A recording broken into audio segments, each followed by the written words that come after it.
Backstage reporter Casey Cowan is joining us now. With a report that Casey says doesn't really fit into her usual arts and entertainment category. That's right, Kathy, because it's about, well, rather, it's not about an arts and entertainment event that you can go and see. But on the other hand, it is a musical sort of story.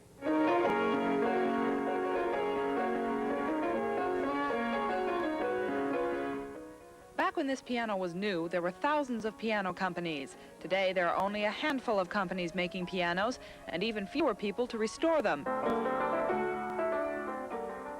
Adrien Bezdechi is one of them. Once a concert pianist, then a professor of music at the University of Portland, Adrien gradually found himself drawn farther and farther away from music making and towards piano making. He is currently working on a square grand piano from the 1800s and working from the ground up. Everything has to be redone, all the felts, the hammers, the strings, the harp, the soundboard, which is very badly damaged. The cabinet has to be completely gone over and repaired, resculptured in places, and so on the line. Assistant Dave Mangan has been working on the piano cabinet, stripping off the old finish and carefully applying new coats of stain and varnish. But some things were so badly damaged, an expert was needed. A wood sculptor was hired to replace pieces that had broken off of the legs. Adrien works on the insides of the piano, most of which are in terrible shape. He says he will do it all, from re-gilding the metal frame that holds the strings to repairing the cracks in the soundboard. It is expensive. Adrien says the owner could buy a brand new grand piano for what he will pay to have this one repaired.